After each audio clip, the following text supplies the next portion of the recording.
दोस्तों, hi everyone, कैसे हैं आप सब। एक बार मैं फिर से आ चुका हूं एक और डरावनी कहानी लेकर। तो दोस्तों, फटाफट अपने जो हेडफोन हैं उन्हें लगा लीजिए, क्योंकि कहानी शुरू होती है यहाँ से। छोटे से घर के एक छोटे से कमरे में एक औरत आंखें बंद करके बैठी हुई थी। उसकी उम्र करीब 60 का रही होगी। सफ़ेद बाल, माथे पर काला टीका और उसके सामने रखा खून का प्याला ये जानने के लिए काफ़ी था कि वो कोई तंत्र विद्या कर रही है। वहीं दूसरी ओर शमशान की भूमि पर काली रात में 30-35 साल का एक आदमी, जिसका नाम मंजीत था, वो आंखें बंद करके मंत्र जाप कर रहा था। आसपास कोई भी नहीं था। उसके चारों ओर एक गोल घेरा बना हुआ था। मंत्र जाप करते हुए न जाने क्यों वो रुक गया और आंखें खोलकर इधर उधर देखने लगा। ऐन उसी समय कमरे में बैठी औरत ने अपनी आंखें खोली और कहा, अब मेरी इच्छा पूरी होने से कोई नहीं रोक सकता। इधर शमशान में मंजीत को ना जाने क्यों गुस्सा आ गया कि उसने सामने रखी एक थाल उठाकर पटक दी और चिल्लाकर बोला, कुछ नहीं होता इन सबसे। 1 महीना हो चुका है और अब तक एहसास भी नहीं हुआ है कि अप्सरा जैसी कोई चीज़ भी होती है। सब बेकार है, ये सब बेकार है। नहीं करनी मुझे अब कोई भी साधना। और ये कहकर उसने सारी चीज़ें इधर से उधर फेंकनी शुरू कर दी। सामने एक किताब रखी हुई थी जिसे देखकर उसे बेहद गुस्सा आ रहा था। उस किताब को वो हवन की आग में डालने ही वाला था कि न जाने क्यों वो ये करते करते ही रुक गया, मानो उसकी आत्मा उसे ऐसा करने से रोक रही थी। तभी उसे कुछ आवाज़ें आने लगीं।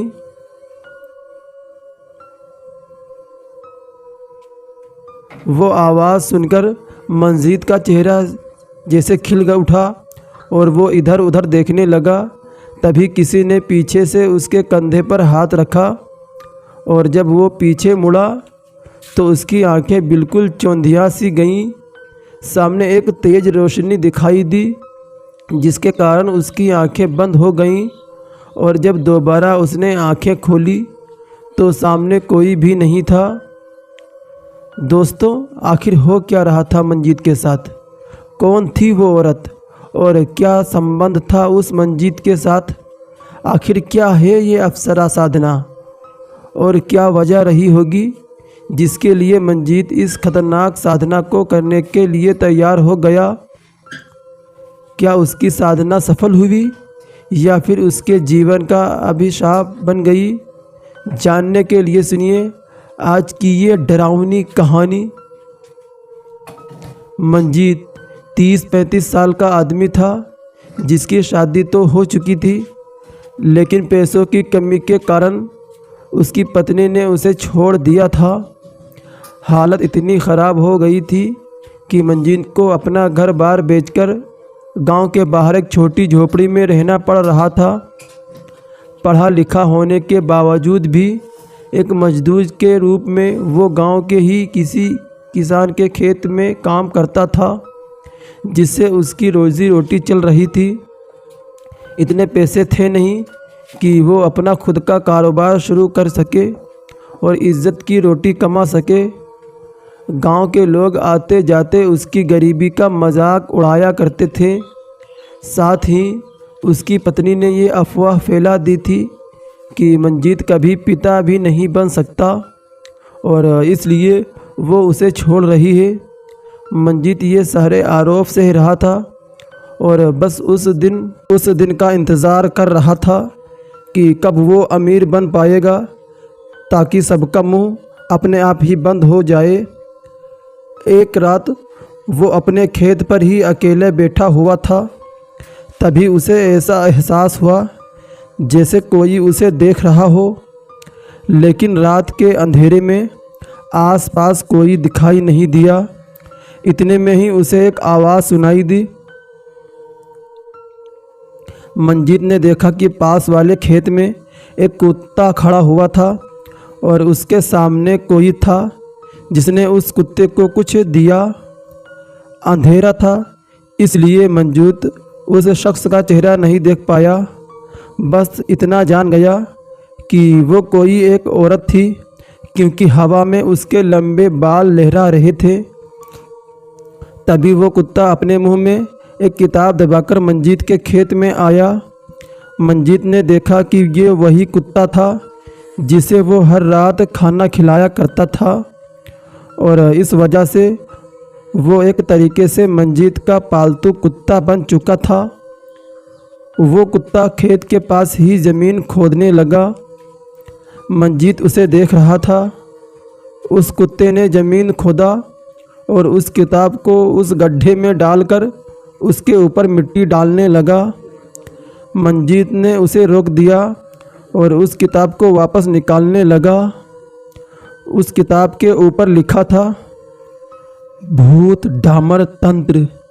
ये किताब मंजीत को काफ़ी दिलचस्प लगी। मंजीत ने वापस उस औरत की ओर देखा, लेकिन तब तक ना जाने वो कहाँ औरत गायब हो गई। मंजीत ने उस किताब के पन्ने पलटने शुरू कर दिए। उसमें कई तरह के साधनाओं के बारे में लिखा हुआ था जिसके बारे में उसने पहले कभी भी नहीं सुना था। कुछ अजीब सी साधनाओं के नाम भी लिखे हुए थे, लेकिन वो क्या है और किस लिए की जाती है वो साधनाएं, वो उसे समझ नहीं आ रहा था। लेकिन एक साधना थी जिसने उसका ध्यान आकर्षित किया, और वो थी अप्सरा साधना। उसमें कुछ बातें लिखी हुई थी जो उसने पढ़ी। अप्सरा सिद्ध होने पर जीवन भर साथ रहती है और तन मन धन का सुख देकर साधक का ध्यान रखती है। मित्र, पत्नी या प्रेमिका के रूप में इसकी सिद्धि हो सकती है, और धन यौवन के इच्छाएं पूरी करती है। सारी चीज़ें पढ़ते पढ़ते वो जानने लगा कि अप्सरा साधना कैसे की जाती है और उसके लिए कौन सी चीज़ें लगती हैं। उसे उस साधना पर विश्वास सा होने लगा। उसे लगा कि वो ये साधना करके अप्सरा को प्राप्त कर सकता है। इसलिए सारी रात बैठकर वो बस किताब को पढ़ने लगा और अगली सुबह करीब 5 बजे अपने घर गया। उसने पूरी विधि पढ़ ली थी। उस किताब के मुताबिक ये साधना 7 से 9 दिनों की थी, जो शुक्रवार रात 10 बजे से शुरू करनी थी, और वो दिन शुक्रवार का ही था। उसने तय किया कि एक बार वो ये साधना करके ज़रूर देखेगा। उसने किताब में लिखी सारी सामग्री जैसे साधना के वस्त्र, गुलाब का इत्र, घी और दीपक, पीला आसन, साधना की माला और बाकी की सारी चीज़ें इकट्ठी कर ली। ये सब लेने के लिए पैसे तो थे नहीं उसके पास, इसलिए उसने अपनी छोटी सी झोपड़ी भी गिरवी रख दी और चल पड़ा। रात को साधना करने के लिए उत्तर दिशा की ओर मुख करके घी का दीपक जलाकर हवन की तैयारी करके वो गणेश पूजन करने लगा और सुरक्षा कवच बनाने का मंत्र उच्चारण करने लगा। हर विधि उस किताब में मौजूद थी। उसमें लिखी विधि के अनुसार वो साधना करता गया। 1 रात बीती, 2 रात बीती, यहाँ तक कि 3 रात भी बीत गईं, लेकिन मंजीत को ऐसा लगा ही नहीं कि अप्सरा जैसी कोई भी चीज़ है जो उसे प्रसन्न हो सकती है। ऐसा इसलिए क्योंकि किताब के अनुसार ऐसी साधनाओं को करने से डरावनी आवाज़ सुनाई देना या डरावने दृश्य दिखाई देना आम बात थी, और अभी तक उसके साथ ऐसा कुछ भी नहीं हुआ था। और इसी तरह 10 रात बीत गईं, लेकिन फिर भी उसके आसपास कोई हलचल नहीं हुई। मंजीत को गुस्सा आने लगा, लेकिन उसने सोचा कि शायद इस साधना में और वक्त भी लग सकता। इसलिए वो हर रात साधना करता गया और अप्सरा का आवाहन करता रहा। लेकिन 1 महीने बीत जाने के बाद भी उसे ज़रा सा भी हलचल या अप्सरा के आने का एहसास नहीं हुआ। उसे अपने आप पर गुस्सा आने लगा कि वो इस झूठी साधना के जाल में फंस गया और इसे सच मानने लगा। लेकिन आखिरी रात जब वो इस किताब को झूठ मारकर जलाने वाला था, तब अचानक उसे एक आवाज़ सुनाई दी। वो आवाज़ सुनकर वो इधर उधर देखने लगा, लेकिन आसपास कोई भी नहीं था। वो ऐसी आवाज़ थी मानो कोई उसके चारों ओर नृत्य कर रहा हो। इससे मंजीत को अप्सरा के होने की उम्मीद होने लगी। तभी पीछे से किसी ने उसके कंधे पर हाथ रखा और जैसे ही वो पीछे मुड़ा, अचानक उसे तेज़ रोशनी दिखाई दी जो उसकी आंखें बर्दाश्त नहीं कर पाईं। उसकी आंखें बंद हो गईं और जब दोबारा उसने आंखें खोली तो सामने कोई भी नहीं था, लेकिन वो खामोश हो गया। ये सोचकर कि वो अप्सरा थी। अब उसे अप्सरा के अस्तित्व पर तो यकीन हो गया और उसने कहा, मतलब अप्सरा सच में होती है? अब मैं उसे सिद्ध करके ही रहूँगा। और अगले ही रात से फिर से वो साधना करने लगा। 2 रातें और बीती और तीसरी रात जब वो साधना कर रहा था, तब उसे कुछ अजीब सी छवियाँ दिखाई देने लगी। उसके मस्तिष्क में एक औरत की छवि बनती नज़र आई जो उसकी ओर पीठ करके खड़ी हुई थी। मंजीत उस औरत की ओर बढ़ रहा था। फिर उसने उस औरत को हंसते हुए सुना। वो औरत जो सामने खड़ी थी वो ज़ोर ज़ोर से हंस रही थी, लेकिन उसकी आवाज़ बहुत सुरीली थी। मंजीत उसके पास गया, लेकिन जैसे ही उसने उसे स्पर्श करने की कोशिश की, वो औरत गायब हो गई और फिर दोबारा उसे नृत्य की आवाज़ आने लगी, जैसे कोई उसके चारों ओर घूम घूम कर नाच रहा हो। इतना ही नहीं, जैसे जैसे घुंघरू की आवाज़ तेज़ होती गई, वैसे वैसे अचानक मंजीत को लगने लगा जैसे कि हज़ारों कीड़े मकोड़े उसके शरीर पर रेंग रहे हों और उसे काट रहे हों। लेकिन मंजीत घुंघरू की आवाज़ को और कीड़े मकोड़ों के काटने के होने वाले दर्द को नज़रअंदाज करके एक जाप करने में लगा हुआ था। घुंघरू की आवाज़ अब कानों में आवाज़ गूंजने लगी थी जो बर्दाश्त के बाहर हो रही थी। तभी उसे ऐसा लगा जैसे कोई अब उसके शरीर को स्पर्श कर रहा हो। मंजीत जानता था कि ये उसकी साधना भंग करने के लिए किया जा रहा है, इसलिए उसने जाप नहीं छोड़ा। उसके शरीर पर नाखूनों के निशान बनने लगे और अचानक किसी ने उसके बाल पकड़कर खींचे, पर इनका भी उस पर कोई असर नहीं हुआ। ये सब वो चुपचाप से ही रहा था कि अचानक से उसके पैर में जोर का दर्द हुआ और मंजीत की दर्दनाक चीख निकल गई। उसने जाप करना छोड़ दिया और पैरों को देखा। उसके पांव पैर के अंगूठे वाले हिस्से से बहुत सारा खून बह रहा था, क्योंकि उसके पैर का अंगूठा ही उखड़ चुका था। मंजीत दर्द से चिल्लाने लगा और साधना स्थल पर ही लेट गया। खून बहुत बह रहा था, इसलिए इतने में ही उसी हिस्से में वापस भयानक दर्द शुरू हो गया और तेज़ी से खून निकलने लगा। उसे ऐसा लगा जैसे कोई उसे उस हिस्से से उसका खून चूस रहा हो। वो दर्द इतना ज़्यादा था कि मंजीत वहीं पर बेहोश हो गया। करीब 3 से 4 घंटे के बाद उसे होश आया, लेकिन वो ये देखकर हैरान हो गया कि वो शमशान में नहीं बल्कि अपनी झोपड़ी में था। वो उठ के बैठ गया। तभी उसकी नज़र पैर के अंगूठे पर गई, जहाँ पर एक पट्टी बंधी हुई थी। वो पसीने से लथपथ ये सोच ही रहा था कि वो आखिर घर आया तो आया कैसे, कि इतने में ही किसी ने उसके कान में कहा, किस रूप में सिद्ध करना चाहते हो तुम मुझे? और ये सुनकर मंजीत ने पीछे देखा। लेकिन पीछे कोई भी नहीं था। उसे लगा कि शायद उसकी साधना सिद्ध हो गई और अप्सरा उसके आसपास है, इसलिए उसने कहा, कहाँ हो तुम? सामने आओ तुम। और ये कहकर वो इधर उधर देखने लगा। तभी उसे एक भयानक हंसी सुनाई देने लगी, जो उस औरत की हंसी से बिल्कुल अलग थी, जिसे साधना करते समय मंजीत ने देखा था। मंजीत के होश उड़ गए और वो कांपने लगा। उसने कहा, कौन है? कौन है यहाँ? तू कौन है? तभी किसी ने झोपड़ी का दरवाज़ा खटखटाया।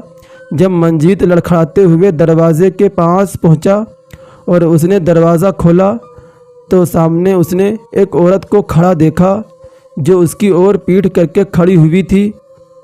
मंजीत ने कहा, तुम कौन हो?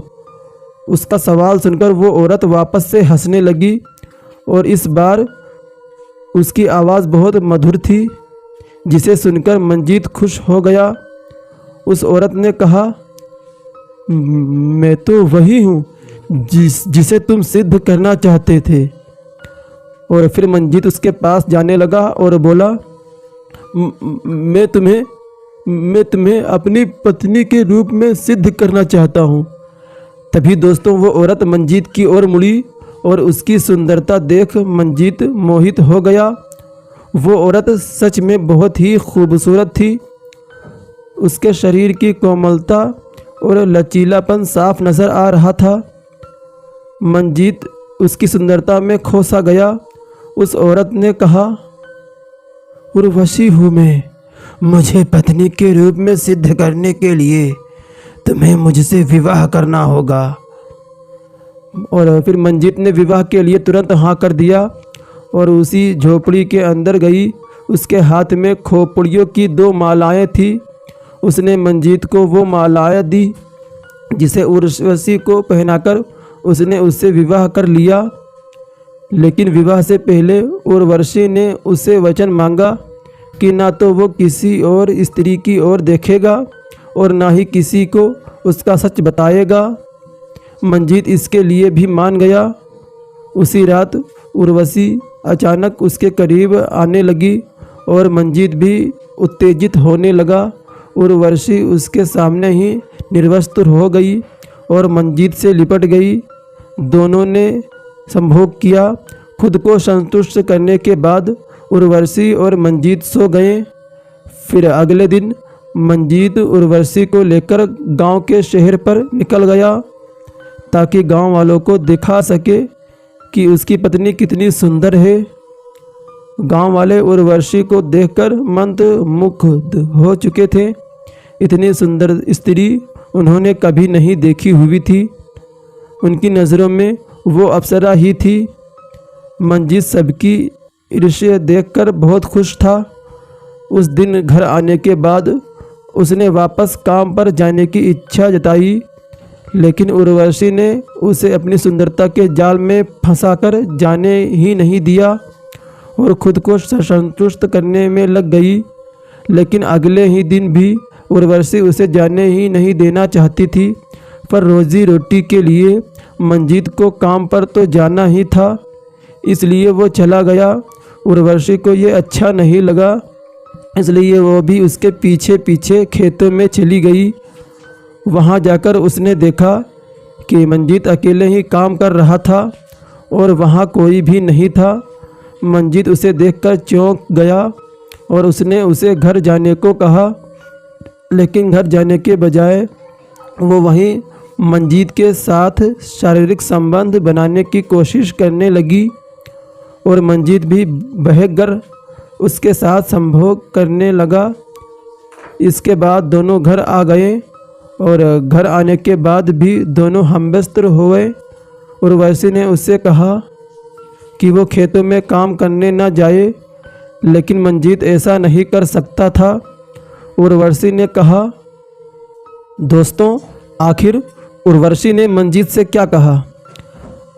क्या उर्वशी मंजीत के साथ हमेशा ही रहेगी या फिर मंजीत उर्वशी के साथ हमेशा रहेगा? और कहानी में तो अभी ट्विस्ट बाकी है, जो हम आपको दूसरे पार्ट में बताएंगे। कि आखिर ये अप्सरा मंजीत के पास ही रही या फिर मंजीत को मारकर वापस चली गई। जानने के लिए हमारे वीडियो को लाइक करें, कमेंट करें और चैनल को सब्सक्राइब करें। फिर आपसे मुलाकात होगी दूसरी वीडियो में। तब तक के लिए bye bye and take care.